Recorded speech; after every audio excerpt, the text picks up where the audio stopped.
E aí galera, beleza? Tudo tranquilo? Professor Thiago Ferreira, professor de Biologia, e seja muito bem-vindo ao nosso canal. Nessa videoaula, primeira parte da aula sobre proteínas. Na verdade, parte 1, proteínas, características gerais, parte 2, enzimas e as funções ligadas às enzimas. Então, prepara o teu material e uma boa aula!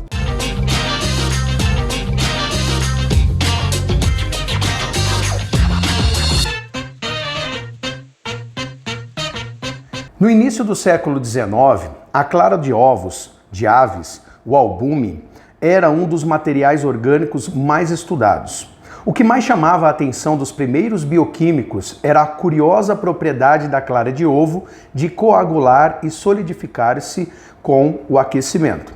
Então, diversos cientistas verificaram que certas substâncias orgânicas presentes no leite e no sangue, formados pelos mesmos tipos de átomo que a clara do ovo, carbono, nitrogênio, hidrogênio, oxigênio e enxofre, também coagulavam quando aquecidas. Inicialmente, essas substâncias foram chamadas de albuminoides, isto é, semelhantes ao albúmen.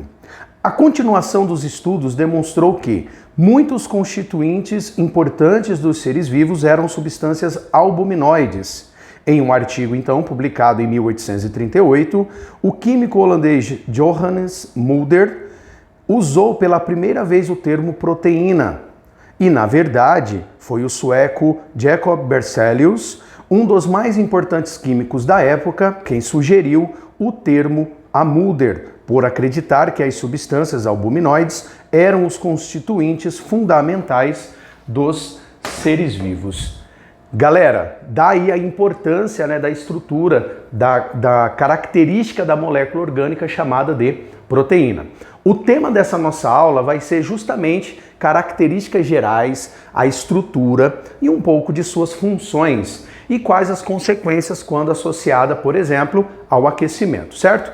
Então eu dividi essa primeira parte da aula em dois quadros. Esse primeiro quadro, que está associado à parte estrutural, e à constituição, formação dessa molécula, e no próximo quadro, a parte de funções e também a parte de desnaturação, tá? Então vamos lá, pessoal, qual é a definição de proteínas? São compostos orgânicos formados por sequências de moléculas chamadas de aminoácidos. Então, basicamente, quando eu vou estudar proteína, eu tenho que começar o estudo analisando a estrutura do aminoácido, que é a molécula base para formar essa molécula, essa estrutura da proteína. Então a proteína ela é classificada como um polímero, um grande polímero que é formado por unidades menores chamadas de monômeros. E nesse caso, os monômeros são os aminoácidos. E aí nós temos um padrão na estrutura do aminoácido. Nós temos um carbono central, certo? Chamado de carbono alfa também, onde ele vai fazer 4 tipos de ligações. Das 4 ligações, 3 delas acontecem, são um padrão para todo tipo de aminoácido já conhecido. Tá? Então, a primeira estrutura é chamada de grupo amina, que está ligado ao carbono. Então, eu tenho um nitrogênio, 2 hidrogênios. O segundo grupo é o chamado grupo ácido carboxílico, ou grupo carboxílico. Então, eu tenho um carbono, dupla O, OH. A terceira ligação, ela vai ser com o hidrogênio. E a quarta ligação, que vai ser a ligação que vai variar de acordo com o tipo do aminoácido, eu simplesmente chamo de radical. Nesse caso, eu estou chamando de radical 1. Então, pode ser várias estruturas, Então, basicamente, galera, quando a gente olha essa estrutura aqui, o nome aminoácido, ele vem justamente da estrutura amino, do grupo amino, e o grupo ácido carboxílico, que forma essa estrutura base, tá? E aí eu separei algumas informações interessantes a respeito dos aminoácidos. Primeiro, todos eles são formados por carbono, hidrogênio, oxigênio e nitrogênio, podendo ter uma oscilação, alguns apresentando o enxofre na sua molécula base, tá? Existem hoje conhecidos 20 tipos de aminoácidos na natureza compartilhados pelos diferentes seres vivos. Dentre eles, nós temos aqueles que são classificados como essenciais e aqueles classificados como naturais. Essa classificação ela faz uma relação com a parte alimentícia. Essas informações que eu coloquei aqui têm a ver com a espécie humana. Então, dentro da espécie humana, nós temos uma média de 12 aminoácidos classificados como naturais, que são aqueles que o nosso corpo consegue sintetizar, né, sem que haja necessidade da alimentação.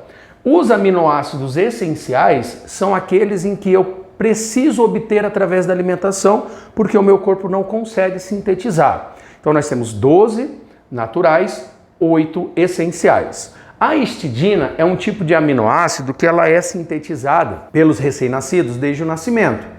À medida que esse indivíduozinho vai se desenvolvendo, ele vai perdendo essa capacidade e ela vai virando ali, então, essencial, tá? Beleza, eu falei no enunciado ali, ó, na parte de definição, que basicamente uma proteína é formada por sequências de aminoácidos. Então, uma outra coisa que cai bastante é você entender o tipo de ligação que ocorre para unir dois aminoácidos. O nome dessa ligação é chamada de ligação peptídica e ela tem um padrão para acontecer entre dois aminoácidos. Então, basicamente, quando você coloca dois aminoácidos próximos, eu chamei aqui, ó, de um aminoácido R1 radical 1 e um R2 radical 2. Essa ligação, ela sempre vai acontecer pelo grupo carboxílico de um aminoácido com o grupo amina de um outro aminoácido. E aí eu preciso retirar algumas moléculas, algumas estruturas, para poder liberar espaço para essa ligação. Então eu vou retirar do grupo carboxila o OH, uma hidroxila. E eu vou retirar do grupo amina um hidrogênio, abrindo um espaço para fazer uma ligação. Esse tipo de ligação peptídica, é classificada como síntese por desidratação, justamente porque eu preciso retirar uma água para eu poder estar fazendo essa união. A partir desse momento, eu vou ter uma molécula chamada de dipeptídeo. Se eu fosse adicionar um outro aminoácido, ela seria tripeptídeo e assim sucessivamente. Lembrando que existem proteínas de centenas de milhares de aminoácidos ligados entre si. A cada nova ligação peptídica, eu retiro uma molécula de água para estar fazendo essa ligação, beleza? Sempre entre o grupo carboxila e o grupo amina de aminoácidos, fechou? E aí, tem uma outra característica também que está relacionada a uma diferenciação de proteínas de acordo com os tipos de aminoácidos que fazem parte da sua estrutura. Então a gente consegue gerar diferenças entre proteínas analisando, primeiro, a quantidade de aminoácidos que estão envolvidos, se eu tenho 10, 20, 30, 100, 300 aminoácidos, o tipo de aminoácido que está formando aquela estrutura, tá? E a posição, ou seja, a sequência que esses aminoácidos ocupam dentro dessa cadeia peptídica, tá? Então, se eu tiver basicamente os mesmos aminoácidos, a mesma quantidade de aminoácidos, mas eles estiverem em posições diferentes, já é o suficiente para eu caracterizar como proteínas diferentes. E para fechar essa primeira parte da aula, nós temos aqui a estrutura das proteínas. Então nós dividimos elas em 4 estruturas básicas. Nós temos a primeira estrutura primária, estrutura secundária, terciária e quaternária. A estrutura primária é a chamada sequência linear. Então é a sequência bruta, líquida, né, dos aminoácidos que saem a partir do processo de síntese de proteínas realizada pelos ribossomos. Tranquilos? Na estrutura secundária, eu já começo a ter novas interações entre os aminoácidos que surgiram ali da estrutura primária. Então eu começo a ter uma associação de ligações de hidrogênio entre aminoácidos próximos, formando basicamente 2 tipos de estrutura secundária. A primeira, a principal que mais cai, é a estrutura helicoidal. Ela vai formando uma espécie de alfa-hélice, tá?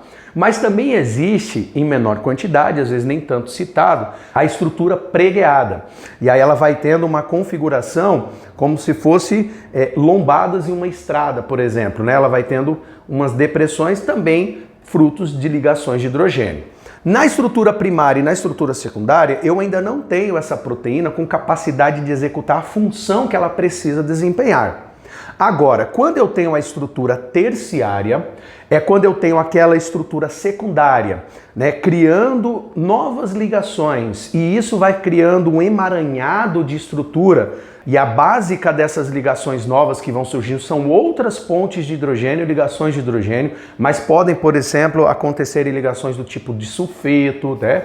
E aí elas vão se organizando. A partir daqui, muitas proteínas já têm capacidade de desempenhar a sua função. A albumina é uma delas, né? Que foi o tema de introdução aí da nossa aula, tá? Mas existe ainda a estrutura quaternária, que é quando eu tenho estruturas terciárias criando novas ligações, geralmente dependendo de grupos específicos para estar fazendo essa associação. Então eu tenho aqui uma policadeia peptídica. Então eu tenho uma estrutura terciária, terciária, terciária, terciária. Um exemplo de uma proteína desse aqui é a hemoglobina, onde nós temos os grupos M, à base de ferro, né, criando uma interação para estar formando aquela estrutura quaternária, certo? Então, aqui, terciária desempenha função, quaternária também desempenha função. Eu vou dar uma organizada aqui no nosso quadro para a gente ir para a parte final da nossa aula, beleza? E voltamos, galera, com a nossa segunda parte final, bem curtinha, bem direta, mas extremamente importante, tá? Funções que as proteínas exercem, pelo menos as principais funções, e um pouquinho sobre o que é a desnaturação, tá? Já adiantando para vocês, existem N funções quando falamos de proteínas. É só você falar o nome de uma proteína específica e onde ela é encontrada, ela vai desempenhar uma função específica. Então eu coloquei aquelas que normalmente aparecem mais nos vestibulares, tá? Então a função fundamental, clássica de uma proteína é a função estrutural. Então aqui eu tenho como principal exemplo as proteínas, as fibras proteicas que formam o citoesqueleto. Nós temos a tubulina, nós temos a actina, nós temos a própria queratina, que são os tipos de filamentos, né, fibras que constituem o citoesqueleto, função estrutural. Nós também temos a função plástica. Muitas das vezes eles colocam assim, ó, estrutural barra plástica. A função plástica ela está associada a uma função que associa a parte de forma, formato. Então, normalmente, quando a gente atribui um determinado formato celular, uma estrutura, né, a organização caracterizando um determinado formato, função plástica. Nós temos uma função extremamente importante que é quanto à defesa, quanto à imunidade do nosso organismo. Então nós temos proteínas especiais chamadas imunoglobulinas, popularmente conhecidas como anticorpos, que são sinalizadores proteicos para células de defesa diante de determinados antígenos, extremamente importante. Uma função hormonal. Então aqui eu tenho proteínas que vão cumprir a função de hormônios que vão agir regulando determinadas atividades do nosso organismo. Como exemplo, nós temos a insulina, poderia ter colocado aqui também o glucagon, tá? Função hormonal. Função de transporte. Aqui eu já puxo direto para a proteína chamada hemoglobina, dentro do sangue, presente nas hemácias, responsáveis por fazer o transporte de oxigênio ao longo do nosso corpo. Poderia colocar também a mioglobina, um tipo de proteína ligada ao transporte de oxigênio dentro do músculo, tá? Função energética, né? Muitos associam a albumina. Na verdade, podem ser N proteínas que, em último caso, né, como uma terceira opção, por exemplo, são utilizados como fonte energética. Então nós temos a primeira, glicose, né? E por último, né, seria o carboidrato, mas em segundo lugar nós temos a gordura, um tipo de lipídio, e em último caso, né, a albumina ou proteínas que seriam utilizadas como fonte energética, principalmente encontradas no músculo. E para fechar, a função enzimática, que vai ser tema da nossa segunda aula, parte 2, né, de proteínas, a parte de enzimas, atuando como catalisadores biológicos, aumentando a velocidade de reações químicas e economizando energia para que isso aí aconteça, tá? Extremamente importante. Para fechar nossa aulinha, um pouquinho sobre a desnaturação.